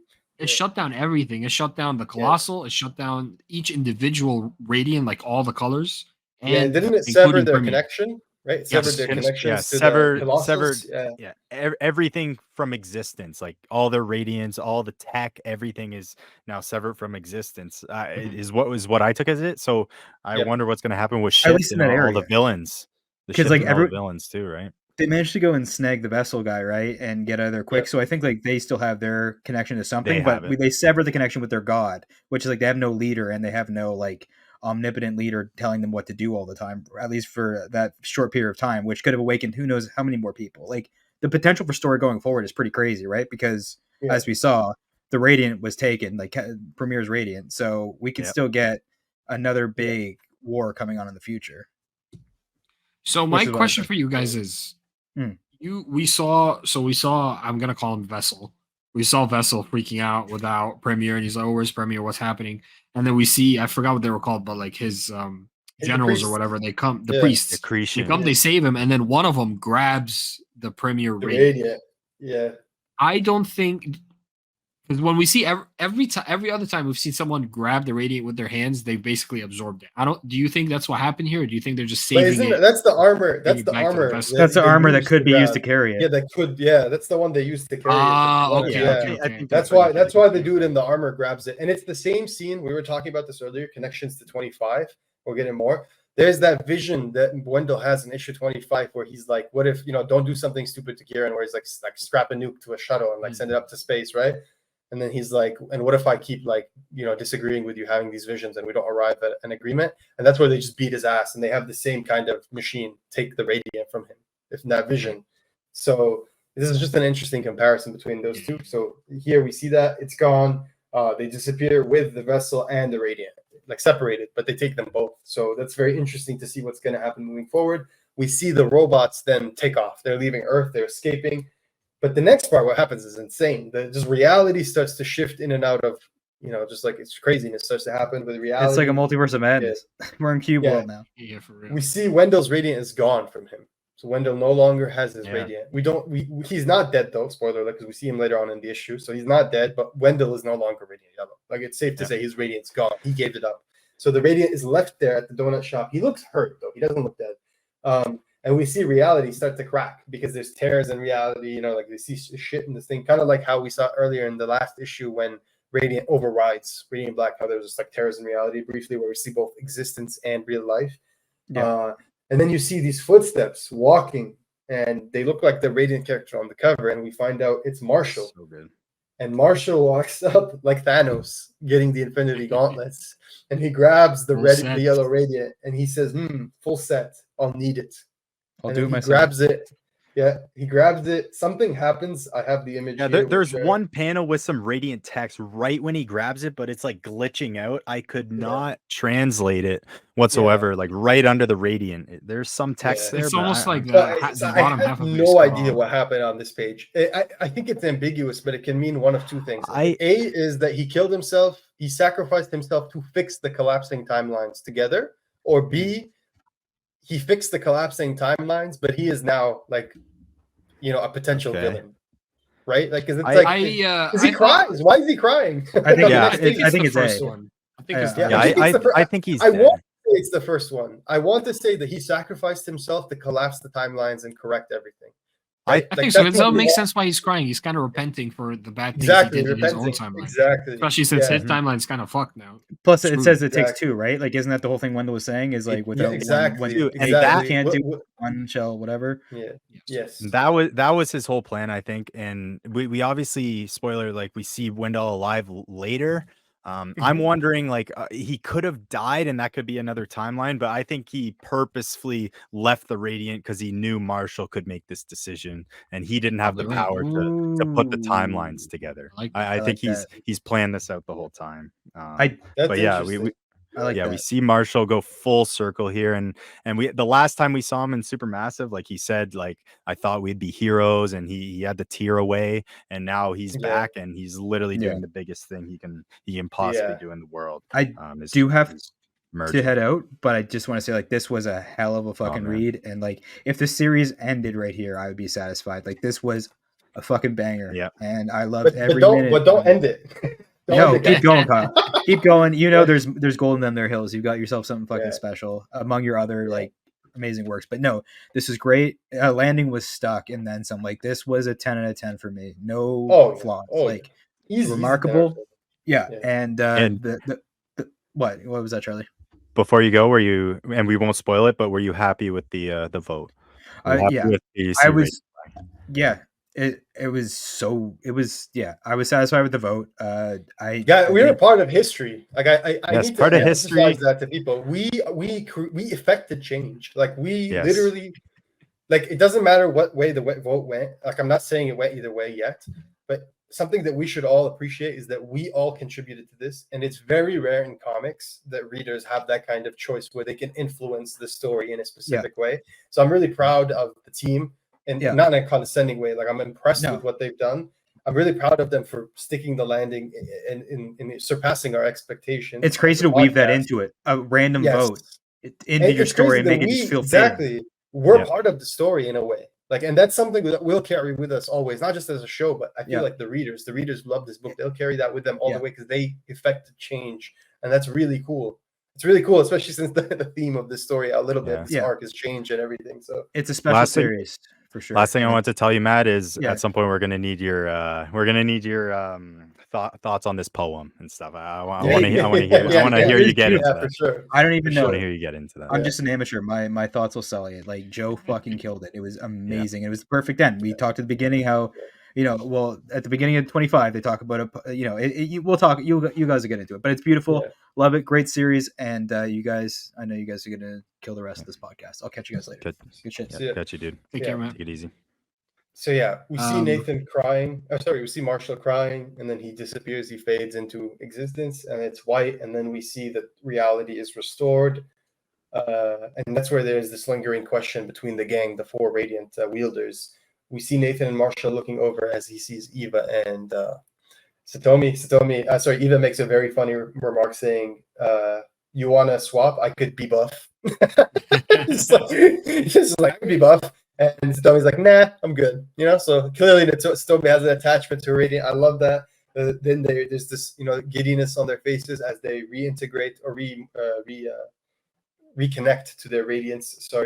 and they transform into themselves for the first time in the new way, in the proper new way, detached from their colossals, pure freedom.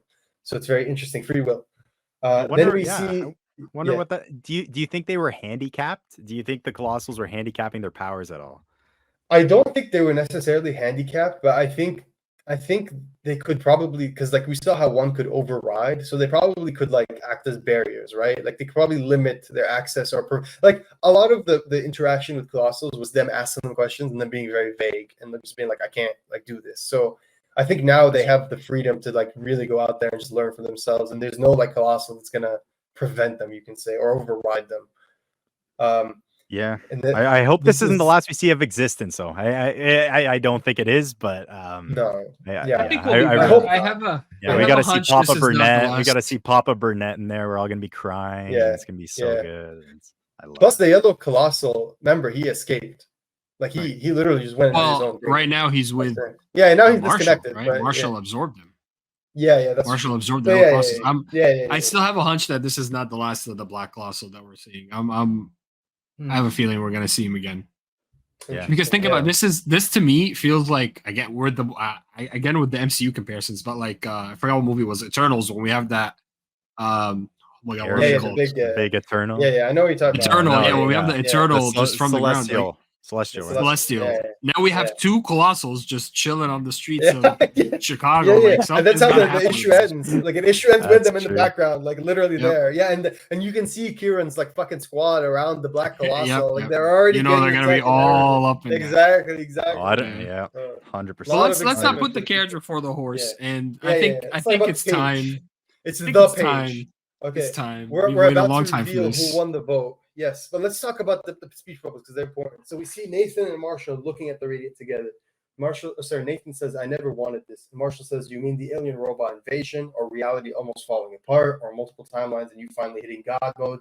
And he says, "No, I mean," he says, "Yeah, I know." Marshall interrupts and says, "Yeah, I know. Sorry, I was just trying to lighten the mood." Nathan says, "You asked me at the start of this. I thought people could change. If I thought people could change, and I didn't give you a real answer because honestly, no, I never thought they could. But I know I was wrong. My dad said it's not a shortcut to let people who love you help you, and neither is believing in the people you love." And then Marshall says, "Wait, what are you saying? What about everything we just saw? The other me?" He says, "Dude, look at everything you did here. We won because of you. Your ideas, your leadership. You saved me so many times. You were right when you said." This was never my dream. I need to figure out what I want, but I don't think this is it.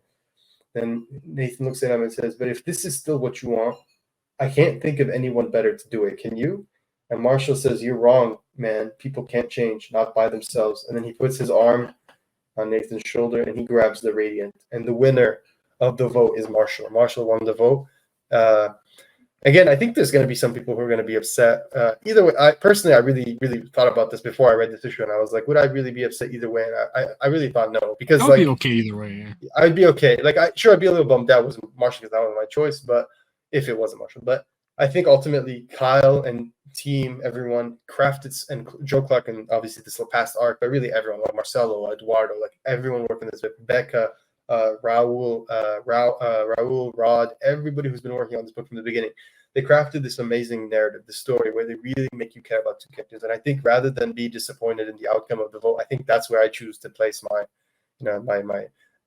enthusiasm, is that the fact that they made us care so much about two characters that we were just like, I can't, either way, I'd be happy. It's not a Jason Todd situation where they made you hate Jason Todd or like, should we kill him or keep him? That was different because there were people who really fucking hated that character.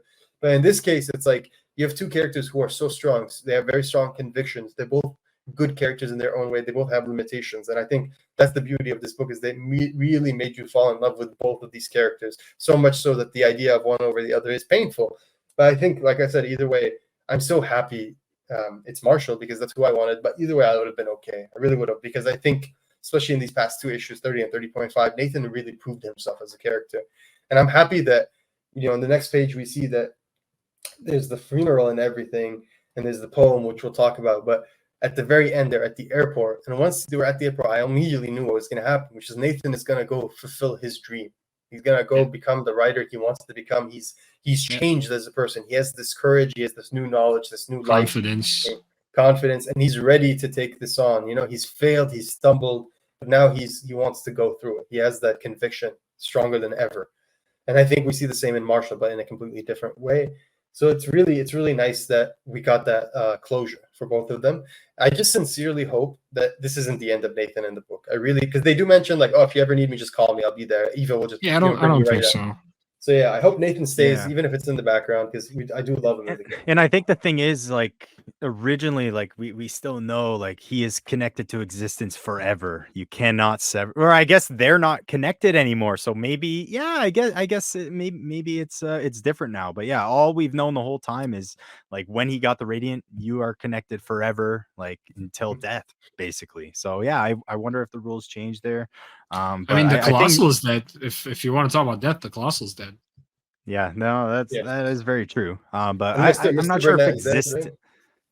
Yeah, I'm not sure if existence itself probably isn't dead. Yeah, they probably just cut their ties. But yeah, I hope we get back there one day. But yeah, I honestly was thinking about it, and I'm really curious to ask Kyle and Joe about this. Is like, how could they have done? Like, what was the idea another way? Did they have an ending like a script with for Nathan? Nathan? Did they have it? And like, because I can't see it any other way. I don't know about you guys. It would just you makes want that so much released? sense. Do you think they like if they released that issue in the future and they were like 30.5, what if Nathan won? And they just do like that issue. Absolutely. Would you buy that? You would want to buy Absolutely. that? I would buy that. That's what I've been really curious about, because I was always like wondering about the vote in that way. Is like, did they legitimately write 11 chapters of each book? Or obviously not, but did they like plan it out the whole story for both sides?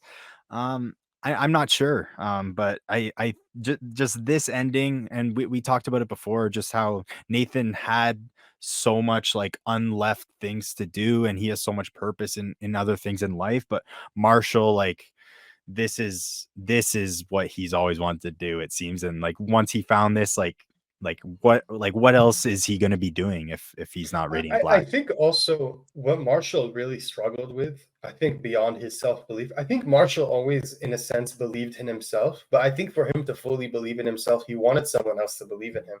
And I think by the end of the story, not only does Nathan believe in him, but his mom believes in him. Like, Nathan's mom believes in Marshall, and she tells him that. She's like, you're going to be a good Radiant Black. And I think that changes him. I think Nathan's belief already changed him, already gave him, and that's why he says you need your friends. Because that definitely hurt in existence. Like, he said, like, I don't trust you. Like, I straight up don't or trust I'm scared of you, right? Like the way people are scared. Like, I don't want it to be this way, but it's the truth. But yeah, the development of both these characters have like just been so perfect. Where they're left, where they started, it's like they still like the essence of their characters are there, but they've just grown so much, and they've grown, in a beautiful way, really. 100%. And also the poem here was absolutely amazing. We were talking all a bit with Ryan as well, Ryan Sidoti, and he pointed out to me especially like how he's writing this poem, and he's done this through his challenges and stuff, but this is the first time like him writing it, like he says he needs help with this poem. And when we go back to Radiant Black 25, obviously he's doing the things with the teacher, and he says, I don't need any help. It's just easier if I do it myself. And that's kind of all his trials until basically he lost his dad. That's, I think, right when he switched. And I think part of that also his dad had to help him there. His dad helped him survive. He wouldn't have been friends with Marshall. He wouldn't have been friends with Marshall. So that's the canon event, bro. That's what I'm saying. That's the canon event. The canon event is his dad. His dad is the canon event, man. I swear to God. It's that moment in the high school, and he's just like telling him in the car. He's like, "Are you sure? Like, you want to go through life like that?" That's the canon event for Radiant Black. I'm telling you. So let's end this right here with the 2 weeks later in Lockport, Illinois. We see that there's a funeral for Mr. Burnett. We see that the people you'd expect to be there are there. Nathan's at the front trying to give a speech, and that's where he does the beautiful poem. We're not gonna like recite it right now because it's emotional, and I think Matt probably really wants to do that. It's worth to read it on your own too. Experienced it. Yeah, book.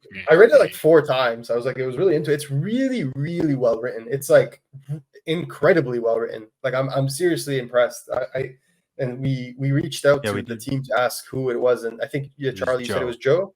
Yeah, Joe Clark. It was Joe. Yeah, absolutely amazing that that Kyle can like end off a story with this other, right? Like they work so well together. It seems they do such a good job making each other better.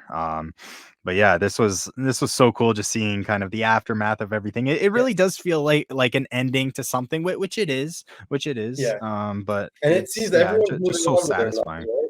Eva's I like how they did that. Yeah, I like Eva's studying in France. She's in Paris, right? Mm-hmm. Satomi looks like she's going back to her life, like back to teaching. At least that's what it looks like. She looks like no, dude. She's going back to prison.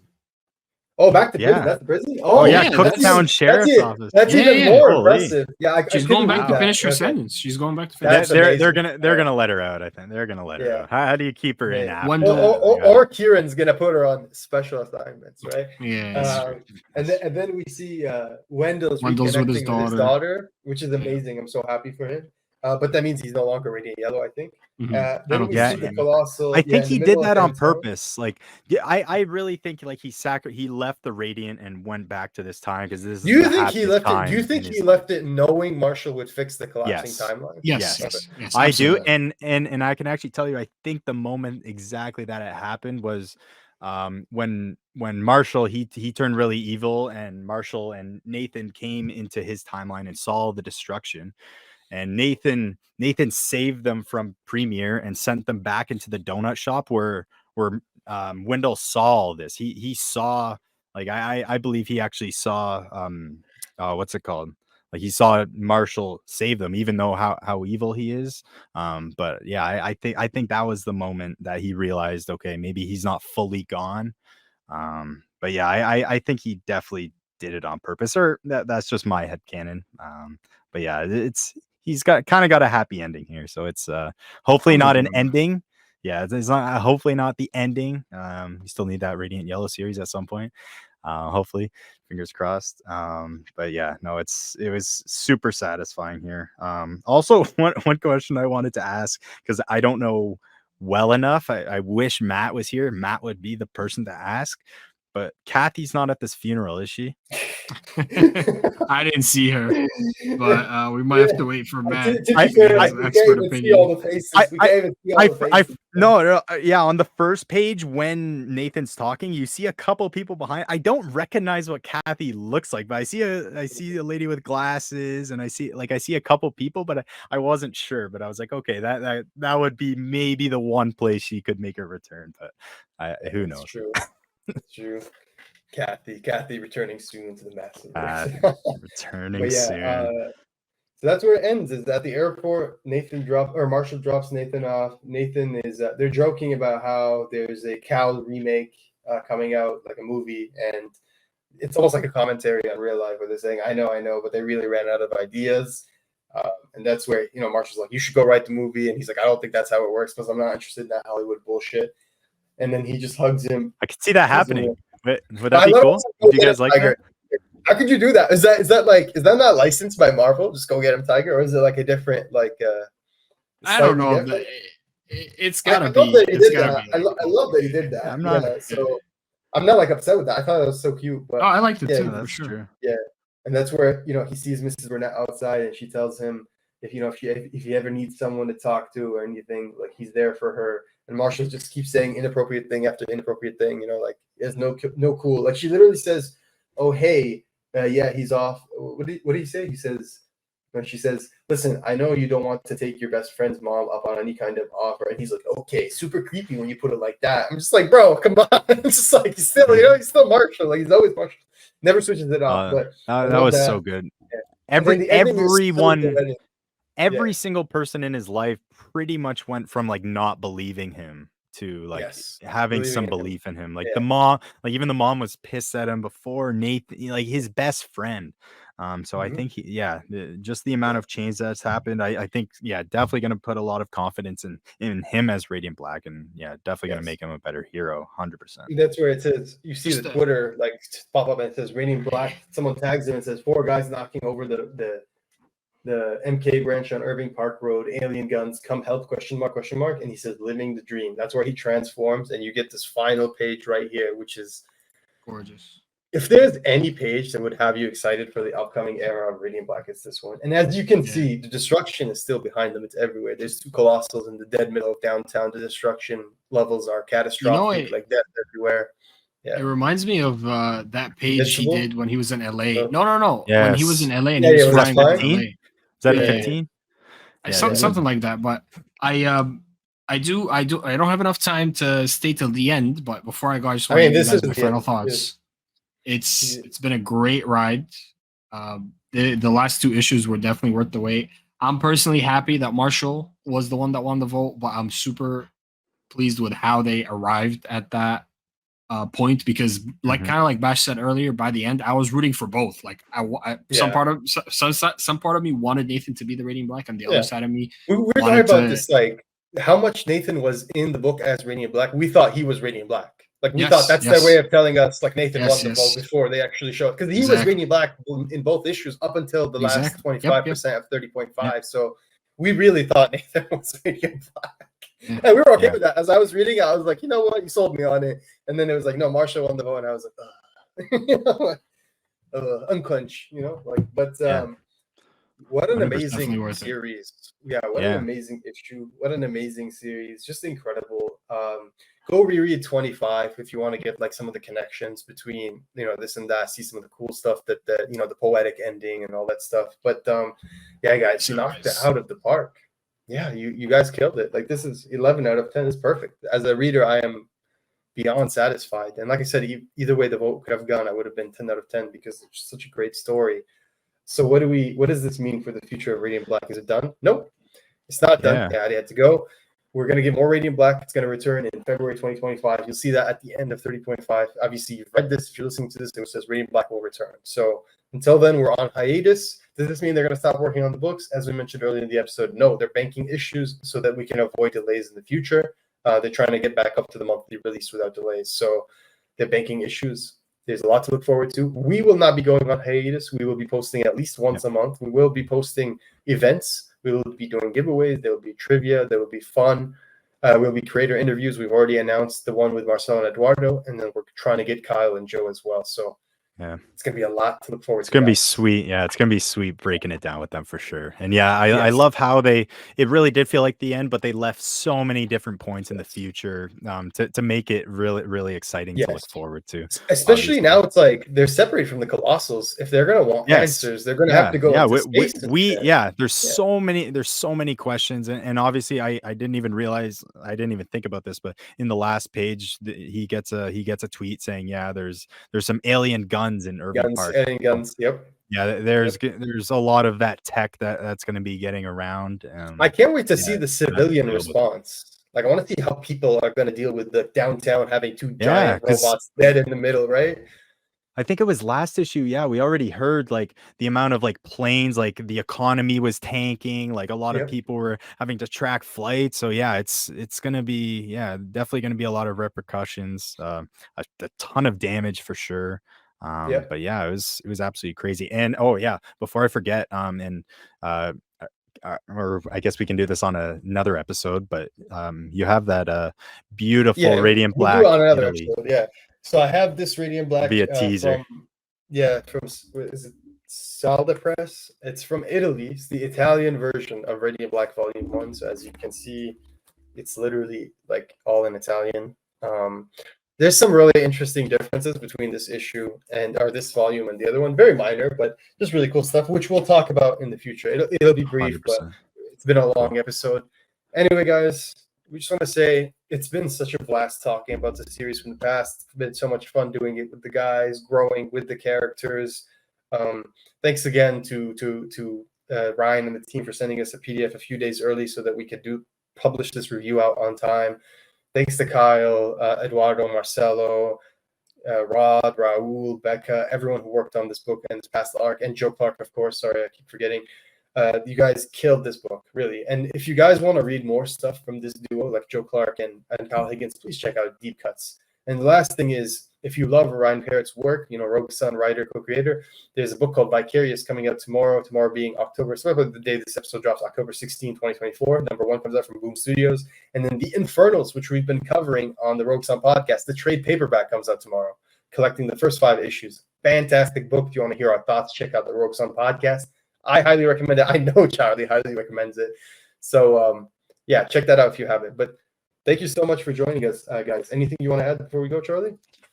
No, it's just quite a journey to get to here. And like I said at the very beginning, it's almost like when you build up expectations for something over and over, especially for over a year, and you're like looking forward to a specific moment. We knew this vote was going to come to a head, and just the way that was written, and when it actually like lives up to your own expectations when they're so high, is like such a satisfying thing. But yeah, I did an incredible job.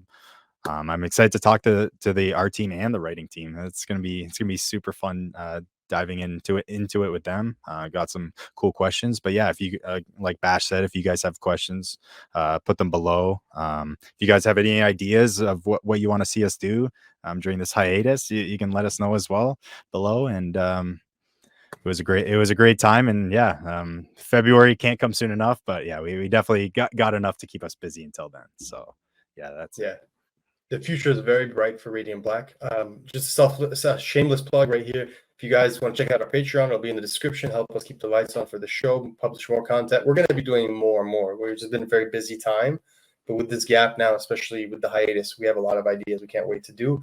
And then if you please like or subscribe in terms of the YouTube or any podcast aggregator use, leave us a review. That goes a long way. And remember, just more people exposed to Radiant Black means more readers, means the series keeps going, it just gets bigger and better. So it's good for everyone. But yeah, guys, thank you so much for joining us today. It's been a pleasure. We'll see you next time. Stay radiant.